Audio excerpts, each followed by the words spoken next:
Welcome, everybody. I want to thank you all for being here with us today. I'm so excited to be bringing you this nearly forgotten story about Salem's Almshouse burial ground and about the yeoman effort that Salem historic and Jennifer Ratliff has made to get it the recognition it deserves. Just a short calendar note before we get started. Our next event is going to be also Zoomed at 5 o'clock on Sunday, April 18th.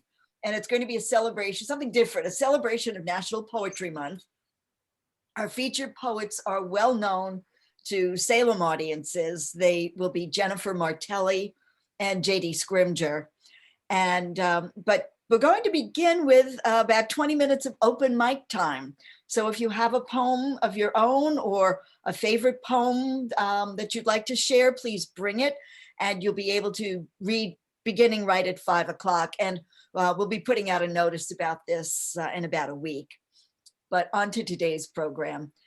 This afternoon, historian Jen Ratliff, who has dedicated herself to uncovering and sharing the forgotten stories of our collective past, will talk to us about some of Salem's poorest residents, the aged, disabled, ill or transient, and how they were relegated to a harsh life at the city almshouse, located on what some of you may know is now the Collins Cove condo complex over in that area. If you have questions, Jen will entertain them. Put them in the chat feature down at the bottom of your screen, or raise your hand at the end and we'll try to get to you. And I'm going to be muted soon, so you won't have to listen to Lexi for much longer. Thanks, as always, to Carolyn McGuire for being our ACE Tech support person for all our lectures. And with that, Jennifer, I'll turn it over to you. Thanks for being here today. Thank you. And thank you to the Pickering House for having me. And thank you for each of you for spending part of your weekend with me. It's exciting to see this much interest in this topic. So prior to the Social Security Act of 1935, the responsibility for supporting America's homeless, destitute, aged, physically and intellectually disabled, sick, orphaned, and injured all fell on individual municipalities. Cities and towns each created institutions to serve this purpose, and they took on different names and roles depending on the ideals of that time. So you see here, I have just some of the terms that were used to refer to these institutions in Salem. So there's a lot of them, and which makes this history confusing. If you've ever heard or used the phrase, "you're going to end up in the poorhouse," then you are already familiar with the concept. For many, the fear of the poorhouse was real and ever present, even making its way into popular culture. In the 1880s, a ballad titled "Over the Hill to the Poorhouse" by Will Carleton became a major musical hit. The landlord's game, the inspiration for our very own Monopoly, included a card that said, "Go to the poorhouse, lose a turn." And until 1978, when one went bankrupt in the board game life, they went to the poor farm. The earliest ideals of these public relief organizations were brought to New England in the 1620s with the arrival of Europeans, who modeled their methods after the Elizabethan Poor Laws of 1601. This set of laws was proclaimed by Queen Elizabeth and utilized tax money to fund city-run almshouses, which were governed by boards of overseers. These laws remained in use for over 2 centuries with minimal revisions. Most notably, the Elizabethan Poor Laws distinguished who was worthy of public assistance and established the notion of employment, apprenticeship, and servitude as a relief from poverty. Those requiring assistance would have their worthiness judged by the Board of Overseers. These overseers often consisted of the area's merchants, selectmen, and landowners, who usually had little or no personal experience with the plight of poverty. Established in 1692, Salem's Board of Overseers was no different, and over the years include recognizable names such as Derby, White, Manning, Hickman, and Gardner. And you can see a little excerpt from that musical hit that I just referenced in the previous slide. The Elizabethan Poor Laws did not only apply to adults, but also extended to include children and even entire families. In some instances, those under the age of 18 who were not being properly provided for by their family or who were orphaned could be placed with another family or individual until they reached adulthood. This was done with the understanding that the person receiving the child would provide training, necessary care, education, and moral upbringing in exchange for the child's unpaid labor. Typically, girls worked in the home and were instructed on managing a household, while boys apprenticed with tradesmen and were taught their craft. A few Salem organizations, such as the Women's Friends Society and Salem Female Charitable Society, assisted in the placement of children into local families. When Congress passed the 13th Amendment outlawing slavery in 1865, they also abolished all forms of involuntary servitude. This meant that the nation's almshouses transitioned to being voluntary facilities, much like modern homeless shelters. Those convicted of crimes such as drunkenness or could still be forced to do laborious jobs for the city farm or workhouse, although residents, or so-called inmates, as you'll hear me refer to them, of these facilities were now able to come and go at will. The stigma, however, associated with them continued. Here you have a list of the Salem overseers of the poor from 1771 to 1790. You'll recognize a lot of the names from Salem history, a lot of street names, a lot of house names. So these were the people that were deciding the fate of Salem's poor. Salem, like many, had multiple variants of these public relief institutions in its 400-year history. These structures were built in areas separated from the rest of the population, usually on the outskirts of towns to prevent the spread of disease and to isolate others deemed unfit for society. These previously remote locations may surprise you. One of the earliest known almshouses in Salem was located at the corner of Broad Street and Summer Street, adjacent to the Broad Street Cemetery, right near the Pickering house. It was constructed around 1719, and when George Washington visited Salem in 1789, present-day Summer Street was still being referred to as Almshouse Lane. Reverend William Bentley described the area in his diary in 1818, writing, quote, "The old almshouse made 3 sides a square, of single buildings of 3 stories, open on the south side on Broad Street, opposite the burying hill. It is likely that those who died while residents of this almshouse were buried in the Broad Street Cemetery, which dates to 1655. Another almshouse was constructed on Salem Common between 1770 and 1772, and later enlarged. It was located near the corner of present-day Pleasant Street and Washington Square. Prior to being transformed into a park space in 1801, Salem Common was a slightly hilly and swampy area with multiple ponds and was mainly used for grazing by the townspeople's goats and cows. In December 1816, Reverend William Bentley described the Salem Common Almshouse in his diary as it was being dismantled and sold at public auction. He wrote, "The first house was of 2 erect stories with a door in the middle, fronting south, the roof having Lutheran windows upon a plain roof. The keeper entered on the northwest side and had the corner of the building. The roof stood upon a basement story about half below the surface of the ground, and the western part was for the kitchen and other uses of the economy of the house, and the eastern for places of confinement and such purposes. The eastern end, which was added afterwards, was in the model of the first. When dismantled and auctioned off, the building sold for $96, exclusive of the stone, brick, and all outbuildings." And here on this slide, I've highlighted Salem's 3 almshouse locations. You have Broad Street on the left, which is thought to be the earliest. You can also see the Pickering house labeled there. There's an arrow pointing to the almshouse. This is right near where Broad Street Cemetery is, for those familiar with the area. And then in the center, you have Salem Common. You can also see the ponds that I mentioned in that map.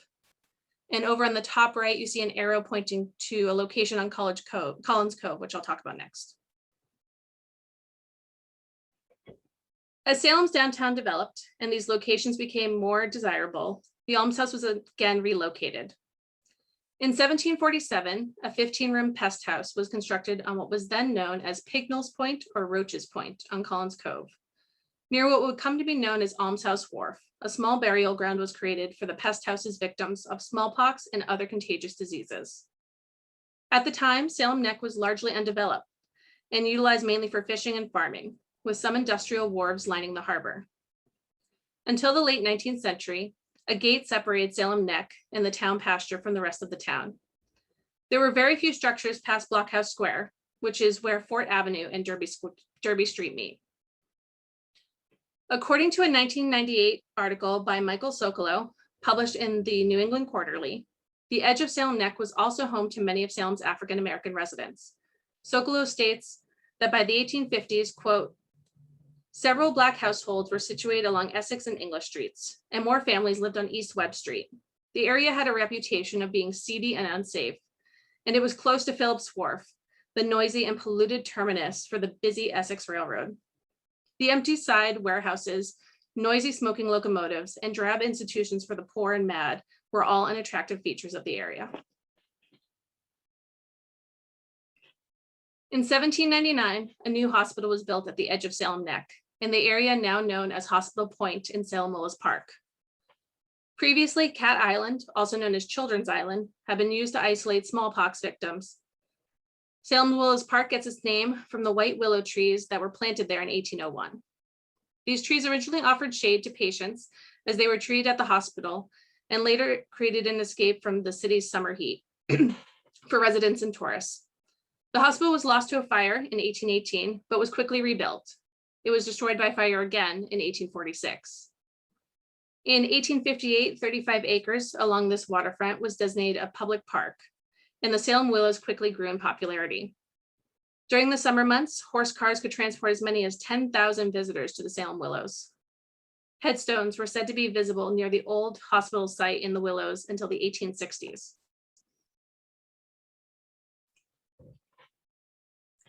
In 1747, the Pest House in Collins Cove had continued, since 1747, the Pest House in Collins Cove had continued to house Salem's homeless after the creation of the sanatorium at Hospital Point. But the old building quickly became overcrowded and fell into disrepair, and the need for a new facility was apparent.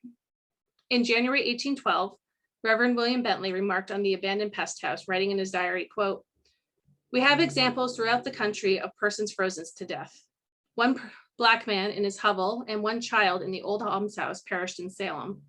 The almshouse is not under the town's care, but an old building left for the poor without rent." In May 1815, Salem's overseers of the poor petitioned the town, quote, "to take into consideration the expediency of building a new workhouse and of adopting any measures to support the employment of the poor." They reported that repairs to the 1772 almshouse on Salem Common would cost an estimated $7,000 to $8,000, and that the current structure was still overcrowded despite the division of the building's attic to create more rooms. In their report, they stated that the building currently housed more than 150 people, and that, quote, "such is the arrangement of the house that the virtuous poor cannot be kept separate from the vicious, the sick, and insane. People of all descriptions, color, and sexes are crowded together indiscriminately. There are no rooms where labor of various kinds can be performed with any comfort." The report continued that the current structure was not worth repair, as it could not properly fit the needs of the growing number of residents and will require more land than currently allotted on Salem Common. In turn, a new structure was recommended, which was estimated to cost $20,000 to $30,000. However, the overseers had bigger concerns than the cost of a new building, stating, "The overseers are now of the opinion that should a house be provided with accommodations for the various classes of poor and large enough to receive all who have claims for maintenance from the town, so arranged that those who are able might be put to labor, that the industrious might be encouraged and relieved, the profligate might be punished, beggars discountenanced, and vice suppressed, great benefit would result to the town, and the expense for the poor would be greatly reduced. And what is most important, the morals and habits of the people would be mended." This sentiment paralleled a growing concern across Massachusetts about increased pauperism and would lead to the creation of the Quincy Report in 1821. Named for committee chair and future Boston mayor, Josiah Quincy III, the Quincy Report surveyed 161 communities in the state and examined how they provided aid for their poor. The committee found that there were four main models of relief used in Massachusetts: outdoor relief, which aided families with food, fuel, and currency to remain in their own homes; pauper auctions, which, as it sounds, auctioned individual paupers to a successful bidder, usually farmers for a lesser fee paid by the town for their care. Another mode was bidding out all of the town's poor to the lowest bidder. The bidder would then sign a contract with the town to care for all of the community's poor for the agreed upon fee. The fourth option, which Salem primarily utilized, was creating poorhouses and almshouses to shelter those in need.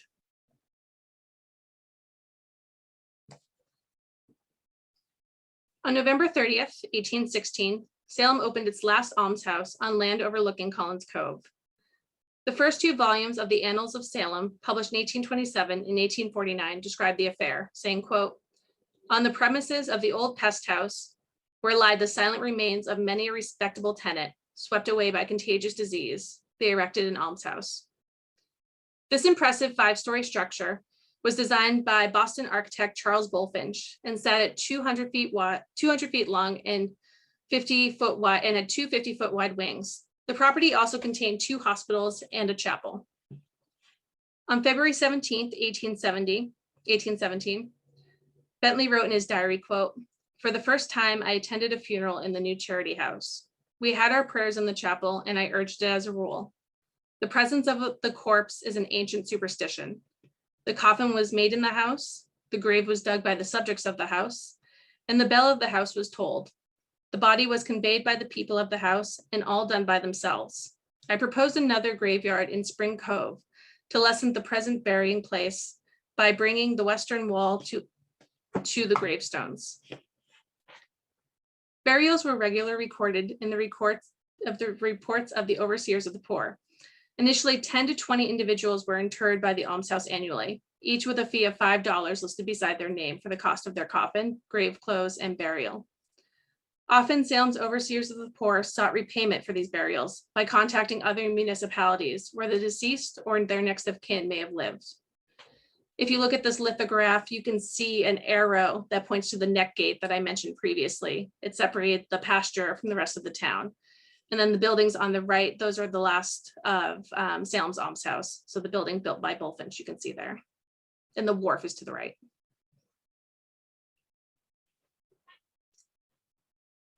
This almshouse was intended to house 100 residents, many of whom were now expected to work at an adjacent town-owned farm to offset the cost of their stay.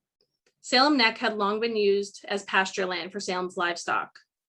Outbuildings to house animals and supplies were constructed on the farm's 70 acres. In 1824, the land was increased with the inclusion of Winter Island.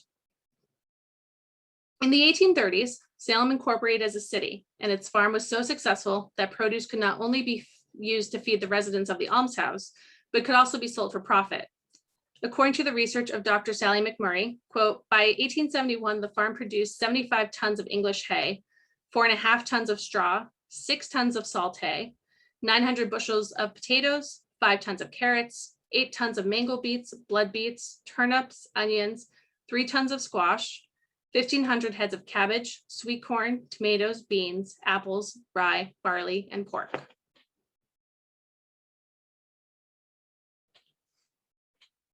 Despite the overseer's recommendations that residents of the almshouse be put to work tending to the farm, the city regularly employed farmers and laborers at $20 a month. This is not surprising, as by then the almshouse primarily housed people living with disabilities, the sick, intellectually disabled, and the elderly.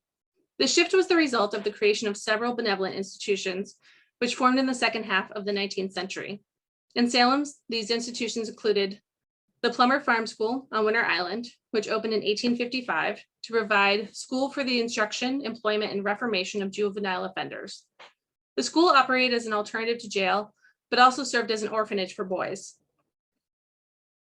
The City Orphan Asylum, located on Lafayette Street, incorporated in 1871 and was staffed by the Sisters of Charity to care for the city's orphans. Salem Hospital, which opened on Charter Street in 1873, and finally, the Women's Friends Society was founded in 1876 and opened the Emerton House on Hawthorne Boulevard to provide affordable housing and employment assistance to struggling and transient women. With these new institutions, the almshouse had still become, despite these new institutions, the almshouse had still become overcrowded, growing from roughly 70 residents to housing over 140 by 1883. To address this issue, in 1884, the city of Salem constructed a new hospital on the property to treat contagious diseases. This structure was designed by Salem architect William DeRoe Dennis, who later designed the St. Nicholas Orthodox Church on nearby Forester Street in 1908.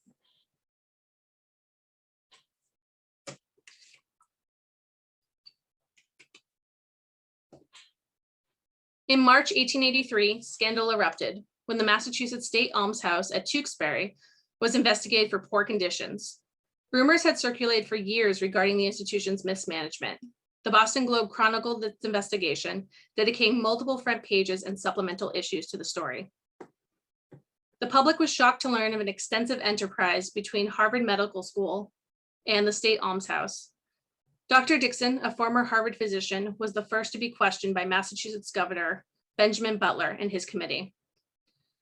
Dr. Dixon spoke of his experience dissecting several hundred bodies, which were purchased from the Tewksbury Almshouse. When questioned about these purchases, Dixon stated, quote, "The price varied with the supply. The demand was always good, but the supply was sometimes short, from $3 to $5, sometimes $2 a part or $5 a body. If I wanted the body of an infant, myself alone, I went to janitor Bill Andrews and asked him to get a body. And after a while, he informed me that he had one. He would wrap it up and I would take it away if I did not want to dissect it there. Sometimes it was not safe to dissect the body there, as there were students who would steal anything they could get their hands on." The governor followed up with a pointed question. "State whether you found any bodies which seemed to have no apparent cause of death." Dixon responded, "It was a very frequent remark that there was no evidence of disease, no undigested food found in the bodies. A large proportion of the bodies would be said to be bodies of viable children. They would have lived if fed." Butler pushed on. "By viable, you mean to say that the children ought to have lived if well cared for?" Dixon simply replied, "Yes, sir."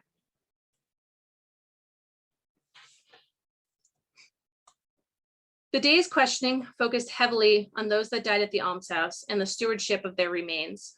After questioning multiple physicians as to their arrangement with the almshouse, Governor Butler quoted Chapter 81 of the law, Promotion of Anatomical Science, stating, quote, "With a commendable degree of care for institutions of learning, permits under very stringent regulations, bodies not to be sold, but to be given to medical schools. But before they receive the bodies, they must give bond that after the dissection takes place, that the remains shall be decently buried as to not shock public sense." Butler continued, "The misfortune of this law is that there's no penalty attached to it, because the legislature assumed that the sanctity of human bodies would be sufficient protection enough." The trial continued with questioning of John Henry Chase, a former attendant at the Tewksbury Almshouse, who spoke in detail about the removal of remains for sale to Harvard Medical School. He recalled the death of an infant whose mother resided at the almshouse. After the infant's body was sold to Harvard, Chase went through great lengths to conceal an empty coffin from the infant's mother and an attending priest. He described filling the coffin with pieces of wood to add weight and nailing the coffin shut so that its contents could not be inspected. Chase stated, quote, "I knew what was expected of me when I went there. I had nothing to do any different from that. I did the best I could. I didn't suppose the mother would come, but she did." Frank Barker, Salem's almshouse superintendent and a former supervisor of the Tewksbury Almshouse, was called to testify on the 8th day of questioning. Barker spoke to how the men's quarters at Tewksbury were ravaged by bedbugs, vermin, and soiled mattresses. When pressed about bathing conditions, he acknowledged bathing as many as 15 people in the same water, many of them against their will. When asked if he had witnessed burials at the Tewksbury Almshouse, Barker recalled seeing 2 men remove a coffin from a freshly dug grave one night and place it on a covered wagon.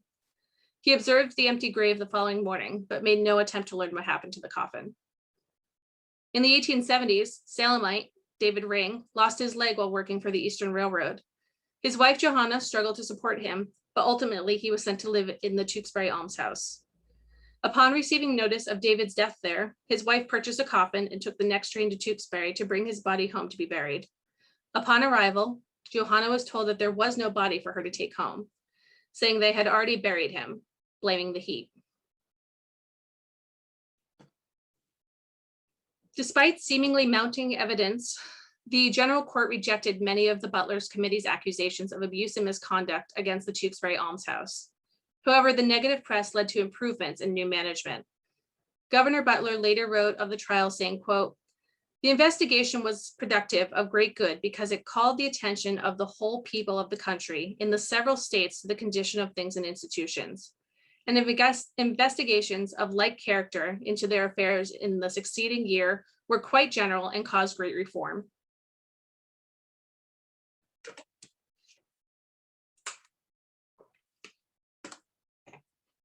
In a time of rapid industrialization, more than 20 million immigrants entered the United States between 1880 and 1920. Anti-immigration sentiments began to reemerge in many of America's native-born poor, who saw this influx as unwanted competition for work. An 1884 article by the Fall River Daily News recognized the toll of increased immigration on Massachusetts almshouses, stating, quote, "It may safely be said that the great key to the increase in pauperism in America, and therefore in Massachusetts, is immigration. Without invidious meaning and with full recognition of the good which this immigration has brought us, it may be affirmed that a movement of population in which in a few years brings millions from Europe to America must inevitably increase pauperism. Life in a new land, even for the strong and youthful, is not sunshine. Intemperance, which is very common habit among immigrants, grows worse in cities. Their health suffers for want of suitable housing places, and disease attacks them." An article published in the Boston Globe on Christmas Day, 1891, highlighted increasing poverty in Salem, writing, quote, "Christmas brings but little cheer to a large number of poor people in this city. Many are out of work with no immediate prospect of employment, while a considerable number, either owing to old age or sickness, are wholly dependent upon relief from the city." The article went on to state that pauperism had risen by 58% since 1881, and that in 1891, there were as many as 179 inmates of the Salem Almshouse, with the average of 114 per week. That year, there were 15 deaths recorded, down from 25 deaths the previous year. The average age at the time of death in the almshouse was only 64 years. Salem Neck continued to be utilized for public health treatments into the early 20th century. In 1907, the Salem Association for the Prevention of Tuberculosis was created. The organization operated annual outdoor health camps on Salem Neck, where tuberculosis sufferers could be treated and exposed to fresh air, away from the city's factories. Our adults were treated at an outdoor camp near Fort Lee, while children were treated nearby at what is now known as Camp Knobkeg. The superintendent of the nearby almshouse transported meals from the Hospital for Contagious Diseases to these sites, and annual carnation sales helped fund these operations.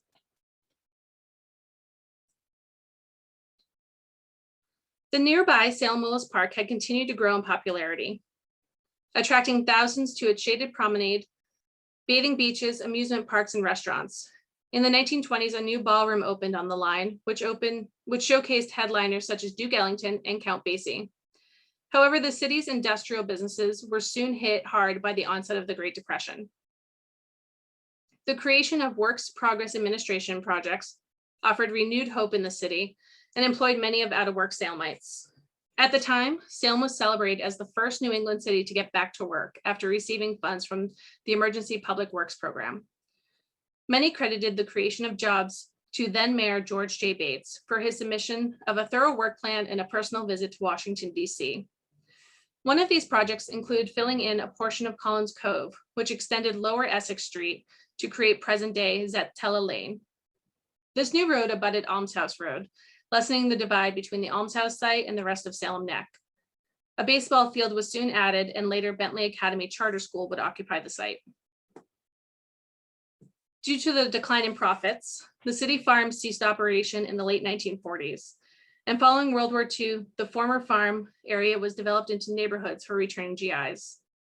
A former foundation from a city farm building was even reused by a home on Larkin Lane.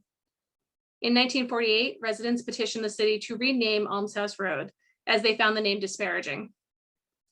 Salem City Council voted unanimously to rename the road Memorial Drive, in honor of the area's many veterans. In 1952, the Crow 2 Club, a social club founded around 1895 and best known for their annual bonfires, relocated from its former clubhouse at 21 Derby Street to Almshouse Wharf, just steps from the smallpox burial ground. And if you look at this slide, you can see how Collins Cove was filled in. The map on the right shows Almshouse Road with water on one side of it, And then the background image from 1955 shows a baseball field, and you can see the land has been filled in.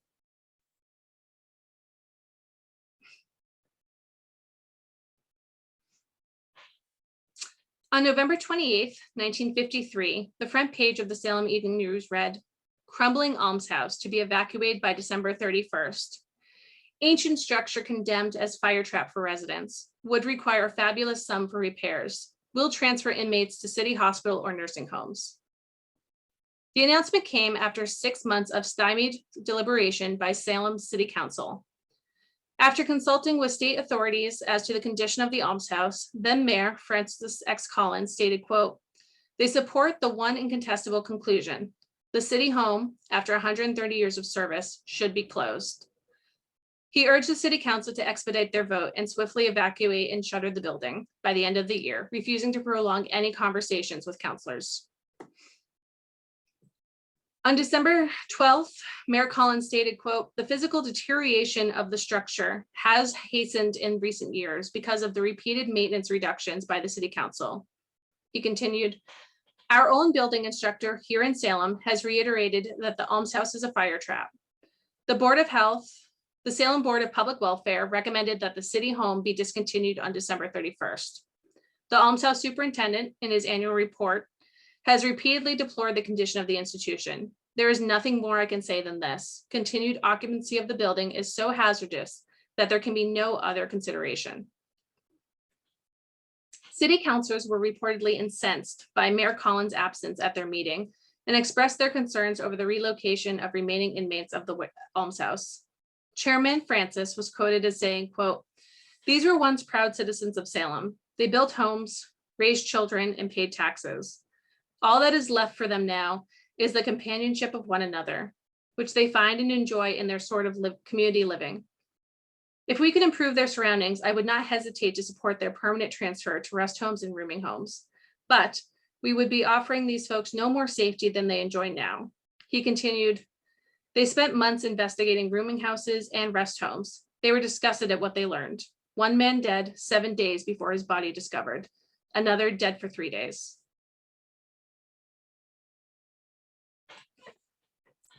After nearly a month, on December 23rd, 1953, the city council finally confirmed their vote to close the Salem Almshouse by the end of the year and relocate the remaining inmates. $50,000 was also approved for the creation of a municipal health center in the former high school building on Broad Street to fulfill some services formerly provided by the Collins Cove site. The 1816 Charles Bulfinch Building, Salem's last almshouse, was raised in 1954. In 1956, neighborhood parents shared concern about the safety of a receiving tomb at the old almshouse site, asking for the vault to be permanently sealed or removed. The structure had previously stored bodies in the winter until the ground thawed and they could be buried. Despite these concerns, children continued to play in the area, which became prone to vandalism. The Salem Evening News reported that the circa 1747 smallpox burial ground near Almshouse Wharf had been defaced, and headstone fragments were then strewn among the tall grass. In this newspaper clipping on the left is the only photograph that I have found that shows the smallpox burial ground. As you can see, it's a quite blurry image, so if anyone out there has photographs, please let me know after this. There's also the article on the right that shows the receiving tube, and I've included a clearer photograph of it. And if you look at the top center of the background, you can see the hospital on the left, Almshouse in the center, and the Crow 2 Club on the wharf on the right.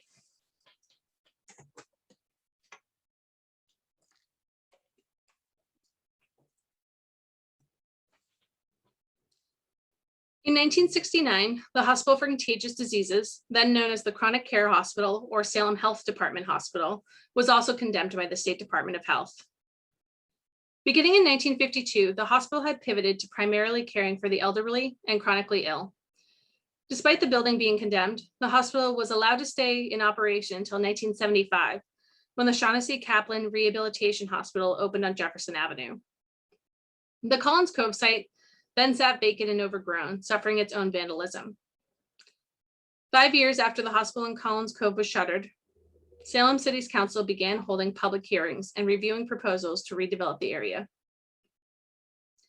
In March 1983, the City Council was asked to vote that the 14 acres of land on Collins Cove be deemed, quote, excess public property with no present public purpose, and that its sale be authorized for no less than $400,000. That June, City Council voted to release the land, with 4 councilors voting against the order. Tensions heightened as the land's redevelopment continued to require votes. In March 1985, 8 councilors voted against an order that would prepare the former hospital building for demolition.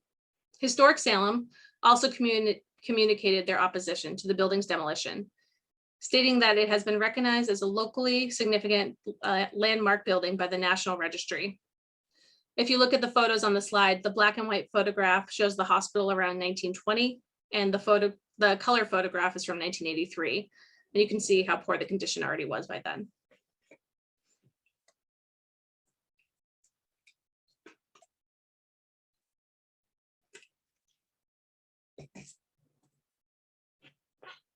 The land received a handful of proposals, including one to create a 539 slip marina, which would have reused the former hospital as office space. On April 25th, 1985, the City Council voted 9-2 to sell the land on Collins Cove to a private developer, McNeil and Associates, for $625,000. The 1884 W.D. Dennis building was quickly demolished as part of that agreement. McNeil and Associates had proposed the construction of the 36-unit Collins Cove condominium complex.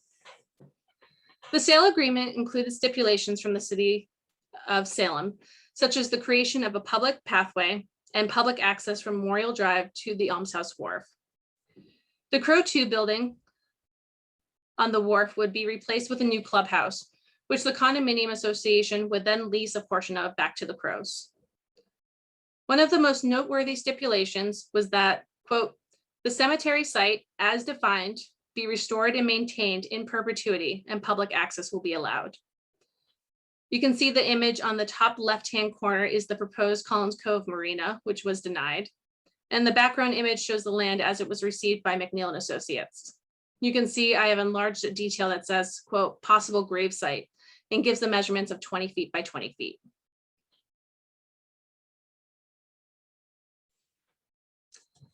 At least 2 burial sites were known to be located on Collins Cove.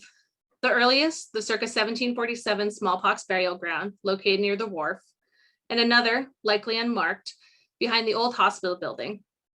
It's unclear exactly when on-site burials ended at the Almshouse and hospital, but said to have continued into the early 20th century. Despite cautions from neighbors, McNeil and Associates unearthed 5 headstones and about, quote, 60 pounds of remains, likely of more than one person. The Salem Evening News reported on the discovery, writing that they were unearthed while work crews were digging to lay a sewer line. Police Sergeant Charles E. Rahal stated that the remains were brought, quote, via hearse to Green Lawn Cemetery, where they were buried in a lot traditionally set aside for those without means. He continued, it could not be determined if the remains were for more than one person or whether they were male or female. It's unclear how long the remains had been there, but from their condition, officers guessed at least a century. What happened to the 5 headstones was not addressed. Arthur Peabody had previously written about those headstones for the Lynn Sunday Post, saying, quote, there at one corner of the land are 5 headstones. If they were adorned with names at some time in the misty past, the rains and snows of more than a century have washed them away. He concluded, while no Salemite today can feel any personal loss for the longtime dead, all must sense some degree of compassion for those unfortunates in the neglected and unmarked graves. The Collins Cove condominium complex was completed in 1987. All that remains today of the Almshouse, hospital, and centuries-old burial grounds is a single granite headstone base encrusted in a row of slate shards.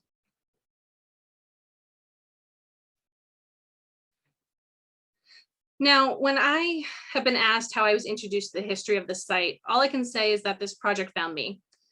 There's a philosophy that Elizabeth Gilbert explores in her book, Big Magic.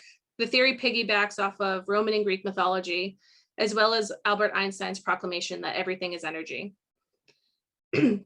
Gilbert writes that ideas are alive and have a conscious will, that they seek the most available human collaborator, moving from soul to soul to find the swiftest and most efficient conduit to earth, just as lightning does. Shortly after moving to Salem, that conduit became me. One day while walking to Salem Willows with my husband, I distinctly remember stopping on Memorial Drive in front of what I would later learn was Almshouse Wharf. Nothing in particular caught my eye, but I knew the land had a story to tell. I turned to my husband and said, "Something happened here." When we got home that night, I began researching the area and learned of its history with public health.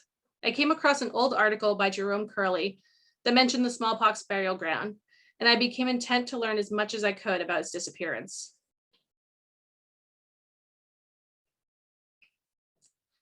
I began to read through Salem's early vital records, recording each death that occurred at the almshouse. I quickly had over 100 names before even making it to the letter F. I realized this project was much larger than it seemed. Although the overseers of the poor kept records of the almshouse's operations and listed burials that occurred, little information is known about those buried, and often they are listed only as strangers.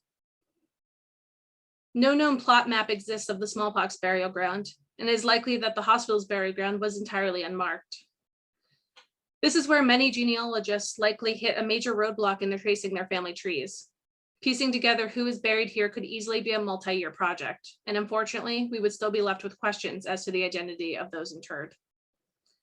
Technology does afford us opportunities, such as non-invasive ground-penetrating radar, which could pinpoint where and if remains and headstones are located underground. This would likely require the cooperation of the Collins Cove Condominium Association, which to this day has been unresponsive to requests about the burial ground. You can see on this slide, I've included some clippings from the overseers of the poor records, showing burials and excerpts from the vital records. I began making the table on the left, later abandoning it to create an Excel spreadsheet when I saw just how many names I was finding.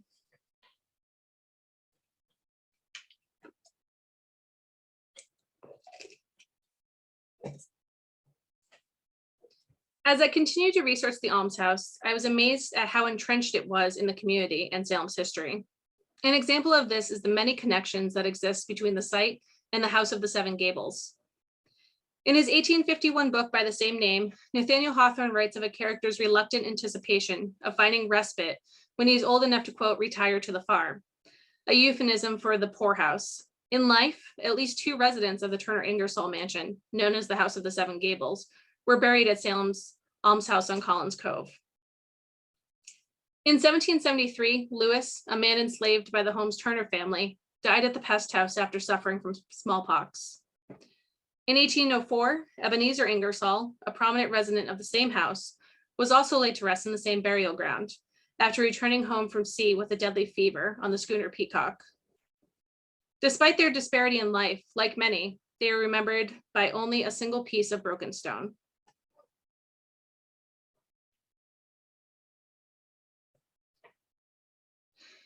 During my research, I learned that after the smallpox burial ground was desecrated in the 1960s, 3 headstone fragments were donated to the Essex Institute, now the Peabody Essex Museum. Aside from the single granite base at Collins Cove, these are the only known tangible remnants of the burial ground. They appear to be from the late 18th and early 19th century and are similar in style to the headstones found at Charter Street Cemetery. If you look close, you can make out the word smallpox. And here lies the body of Polly, and then it looks like the letter R followed by an A. You can see a winged cherub as well. These seem to be from different headstones. The designs are slightly different, but likely the same stone carver.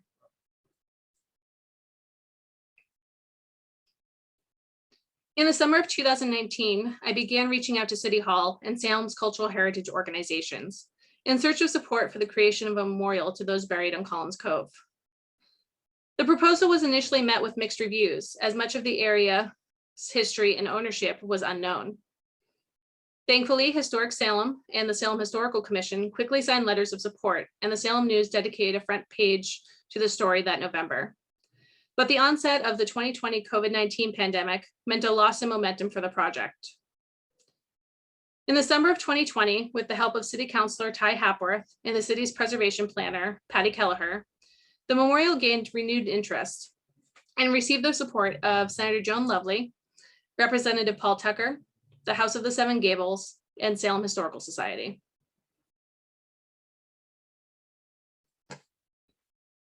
In October 2020, the Cemetery Commission approved funds for the creation of a memorial stone to be placed at Collins Cove in memory of those buried there. A stone was selected, and this mock-up of the memorial was created by O'Rourke Brothers Memorials in Salem. The newly improved walking path on Collins Cove, which overlooks the former Almshouse site, was chosen for the memorial's location. Now, when I agreed to do this presentation for the Pickering House almost a year ago, I had no idea what the ending to the story would be. The memorial was still months away from being approved, and the idea was just beginning to be bounced around between different city departments. And then you had the onset of the pandemic. At the very least, I hope that this presentation would allow me to share the history of Salem's almshouses and a glimpse into the lives of those who resided in them. But I'm happy to report that as of this past Thursday, we as a city were able to bring honor and dignity to the hundreds of souls that were laid to rest along Collins Cove, the remaining residents of Salem's Almshouse and hospitals for contagious disease. The memorial reads, quote, "In memory of those who lived and labored at the almshouses and hospitals on this land, in honor of those known and unknown who are quietly resting here in unmarked graves. I encourage you all to visit and let it serve as a reminder to extend our empathy and generosity to the suffering who are still among us." Lastly, I want to end this presentation with a quote from Arthur Peabody's Lynn Sunday Post article, which I referenced earlier, in which this presentation gets its title. He included this poem in quotations, but finding no reference to it elsewhere, I'm attributing it to him. It reads, quote, "'Neath the old slabs bending forward, where the weeds grow thick and fast, where the night winds sadly whistle, rest these spirits of the past. Unheralded and unknown, they sleep." Thank you. So if we have any questions, I'm happy to answer them the best we can. Feel free to put them in the chat, and also feel free to reach out to me later if you have any information or want to talk more. I'll leave my information up on the screen for you. Jen, that was terrific. Thank you. And I'm so Thanks. glad that the placement of the stone happened and gave you a good endpoint. I know. It was scary the few days leading up to that. Yeah, that's great. I was so pleased to see that. You did a fabulous job. Thank you, Susan. Jen, how supportive was the cemetery commission?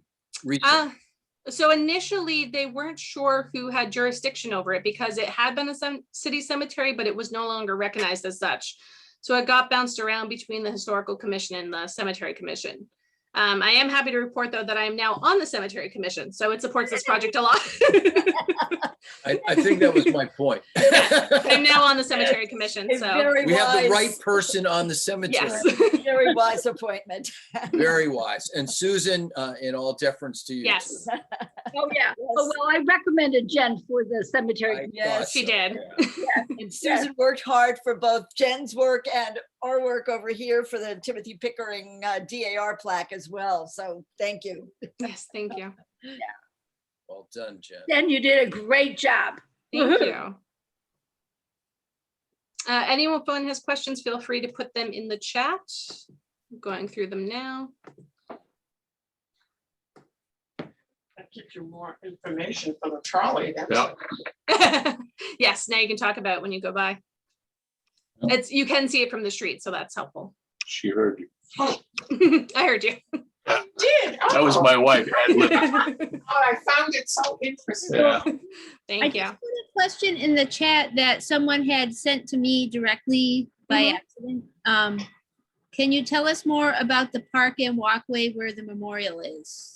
So anyone who hasn't been to Collins Cove recently, the city recently repaved a pathway on Collins Cove. It's been part of a massive project to really beautify the area and to stabilize it in regards to erosion. So there's new beach grass, there's benches, lighting, and this is right at the gate that leads to the old Almshouse and the new Collins Cove condominium complex, or newer. It's from the 80s. So there's actually a public pathway there. There's a gate right next to the new Almshouse Burial Ground Memorial. And if you go through that gate, you're allowed to walk it between 9 a.m. and sunset. It is a public pathway that was deeded by the city. Interesting. So I have a question, Jen. In your Yes. research about this, what did you learn about the overseers of the almshouse? What kind of a job was that? And what was their relationship with the people who lived there? So what was that kind of work dynamic, as well as, I guess, social dynamic? The best that I can find is that it was really about the numbers. It was looked at as how many diseases were treated, how many people with this condition came in through the almshouse. It was a lot less personal than I've seen other organizations. I've dealt with the records of like the Women's Friends Society, which have very detailed records about everyone that stayed with them, what their goals were, where they came from. This was a lot more of a name if they had it. Otherwise, it was just some sort of description of who the person was, whether it was, quote, a foreigner or a stranger or Mrs. You often see very vague references to those that were buried there or that stayed there. It's hard to say if it was at all as bad as Tewksbury was made out to be, condition-wise. I didn't come across that. A lot of like Salem's mayors, for example, would go to the almshouse and report of how great the conditions were. So it's hard to tell without having been there. It wasn't an easy life, but it does seem like it was better than some of the alternatives. That's great. Thank you. You're welcome. Anyone else? I read something you might find interesting. Sorry. Yes, Tim. It's in the Life of Timothy Pickering. So if you wanted to check it out, it's on like page 39 of volume 1. And it says this, which I think is what's interesting. Oh God, I hope I'm getting this right. Sorry. 37. Oh dear, I'm sorry, Jen. Give me a second. Does he mention the almshouse? Yeah, they Okay. took a collection. It says a subject in which the people of Salem were deeply interested and not Oh. this. I found this just bizarre because we were going through the pandemic, Mhm. our pandemic. Right. Well, they were going through their pandemic in Smallpox. 1773, the smallpox. So, history rhymes. So a subject in which the people of Salem were deeply interested, inoculation for the smallpox, occasioned another controversy between Dr. Whitaker and none other than, of course, Timothy Pickering, in which both parties indulged themselves in personal reflections. And this is the key. In 1773, the smallpox broke out in Salem. Subscriptions to the amount of 1,000 pounds were made by a number of inhabitants for the purpose of erecting a hospital. Mhm. So this is why, which was to be entirely under the regulation of the town. Mhm. And the subscribers were to be reimbursed out of the fees paid by the patients. Oh. The hospital was built accordingly, and Mr. Pickering was chosen one of the overseers. Previously to this time, Richard Sutton in England had laid claim to improvements made in the mode of inoculation and treatment of the disease, for which he was made a baronet. And James Latham, a surgeon to the King's or 8th Regiment of Foot, professing to be connected with Sutton, was now practicing the, quote, Suttonian inoculation in Livingston Manor in New York. New York. So the town then selected Tim Pickering to go out and find out about this guy. And if he's all he's cracked up to be, hire him and bring him back so we have the best guy at our hospital. Mhm. The problem was he had made his own contract. Do you know about this? No, I'm not exactly don't know familiar if with you do. that, but I know that smallpox was such an issue that they had closed the borders to Beverly and Marblehead multiple times because of fear of having people come in that was already inflicted. Right. And Marblehead already had a hospital. But Right. anyway, they hired this guy. Pickering goes out, hires the guy, but he keeps digging into it and figures out that this doctor has amended Latham's original process, Mhm. and he added quicksilver. Oh, to the mix. yeah. And it was killing people.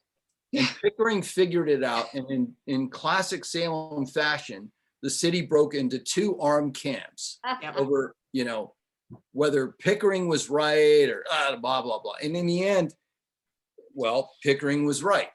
Right. And he was a young man at the time. If I could, I just wanted to read this last paragraph because I thought because we did this, I thought you'd find this interesting too. Sure.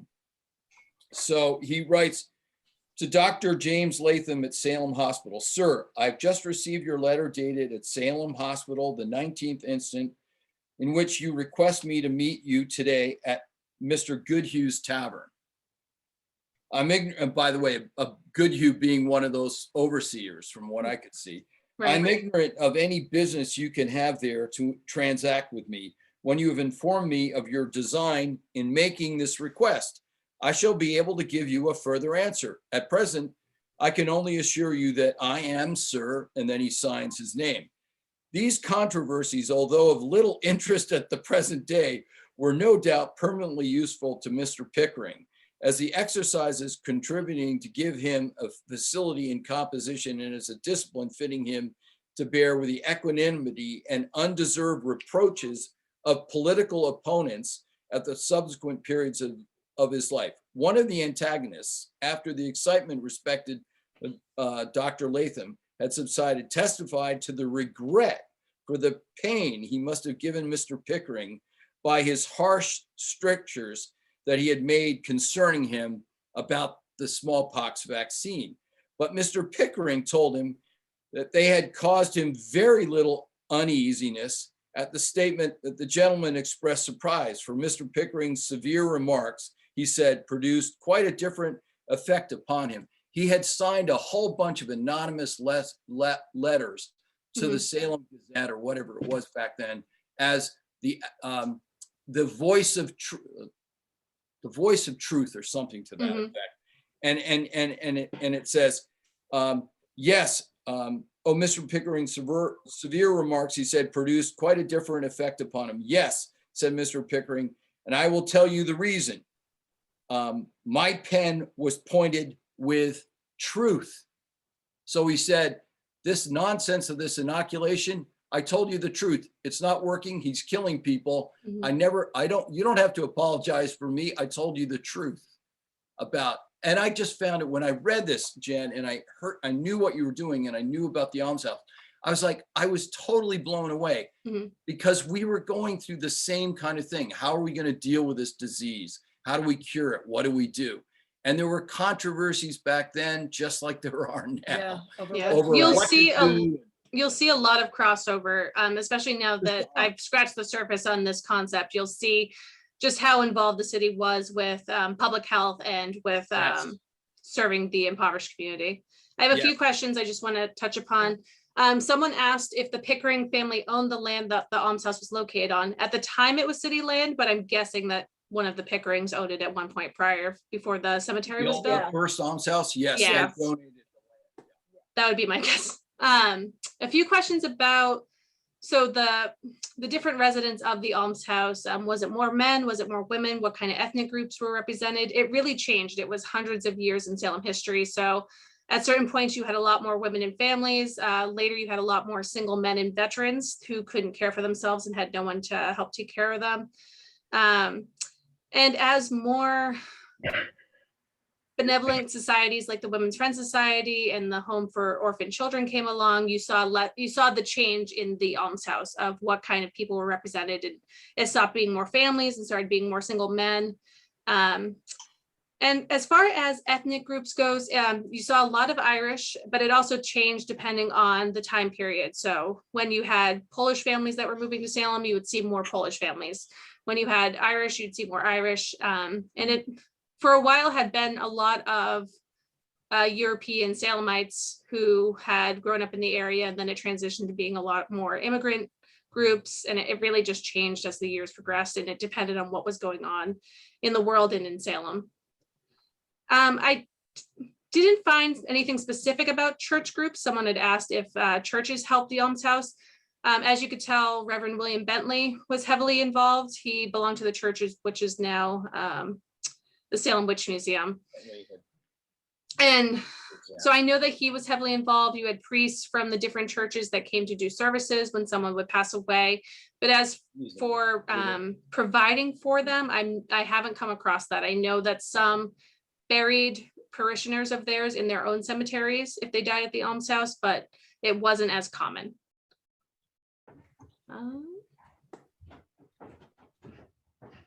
If anyone has any more questions, I think I got One all of last them. one. Yes. Do you know if any archaeology has been done on that site? Ooh, in terms good of question. Ground penetrating radar or, anything of that sort? No, so I constantly get questions on if I have the opportunity to allow that to happen. I don't. It would have to go through the condo association. The city might have to get involved because of the easements that are there from the city for the cemetery. But to my knowledge, nothing has been done. The issue is that when the condos were being built in the 80s, the land was really turned over and moved around and destroyed. So it's difficult to know what is still underground and what unfortunately would have been removed during construction. I'm not sure how disturbed the land was. I know that the hills were removed and lowered. So there was a lot of change in topography, but I'm not sure how much of the cemeteries actually remained underground. It would be nice. There's, non-invasive ground penetrating radar, which you can, for anyone who's not familiar, you can get a sense of what's underground without doing anything to the ground. So it would be nice to see really what's there and get some idea of, if there's headstones underground, if there are still remains, if they're all together in the same area, if they've been disturbed. We really don't know until someone gives that permission to be done. Yeah, that would be really fascinating for the city to explore that. It would. And it would be nice to, I know there's ways that you can do DNA now through pretty non-invasive techniques, and it would be amazing to be able to give names to these people, because as many names as I can find, there's still a lot of unanswered questions on, Absolutely. where they came from and who they were. Jen, Jen, Salem Jen? State, oh, sorry, Yes. Marie. Jen, Yes. one of the pictures that you showed a slab with little pieces on top of it. And Sure.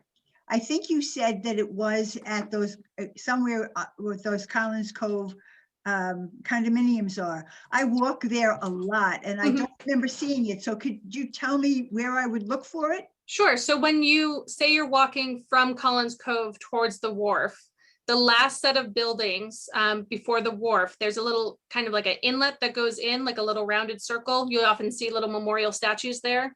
It's on those grounds. Oh, all right. So Okay. the last set of buildings. All right. Thank you. Going back towards town. No, going towards the Willows. Oh, okay. All Yeah, right. so Thank you. near the wharf, if you're in that direction. Okay. Thank you. Yep. And you can see a picture of it. I pulled it back up for Oh, those that's asking. what I'm talking about. Right. Yep. Okay. Thank you. Yeah, so that, aside from the headstones that the PBD Essex Museum has, that's the only remnant that I know of. Are you planning to Thank you. write a You're book welcome. about this? I'm not. Okay. I will likely submit this paper that I've written somewhere just so that the information is out there, and hopefully it leads to more history being done on the site. I've really just scratched the surface of this topic. Anyone could really do a deep dive into any one of these institutions and their history. Thank you. I nominate Jeff Schwartz. We can work together, Jeff.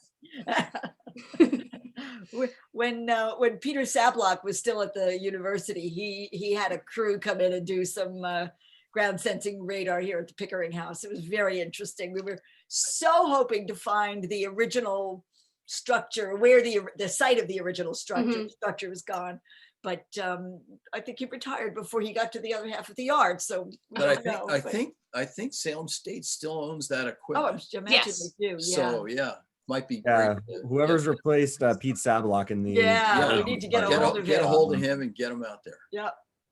Someone had asked in the group chat if there were any records or images of the location at Broad Street. The best I have is maps. Photography wasn't around at the time that it was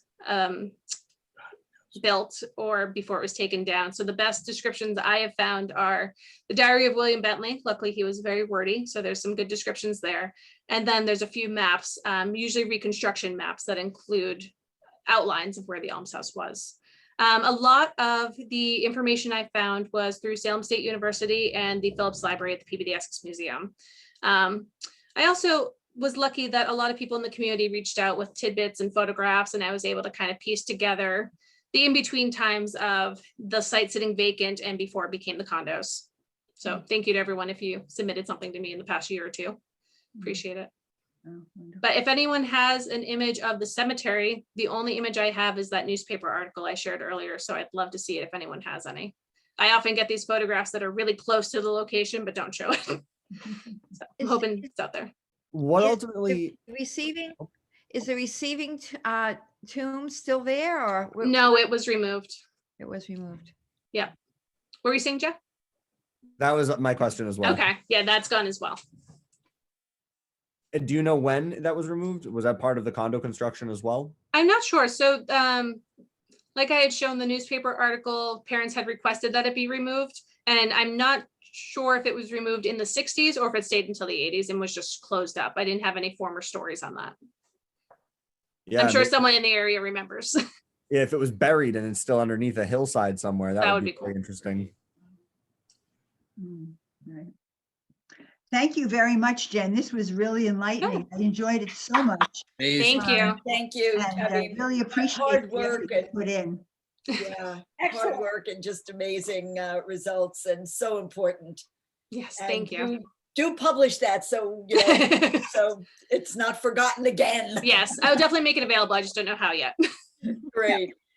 All right, if there's no other questions, I'm going to draw this to a close. Thank everybody for coming. Thank you. And hopefully we'll see you on April 18th for National Poetry Month. All right. Yeah. Okay, thank you, care. everybody. Bye, thank you. Bye. Thank Thanks, you. Jen. Thanks so Bye. much. Thank you.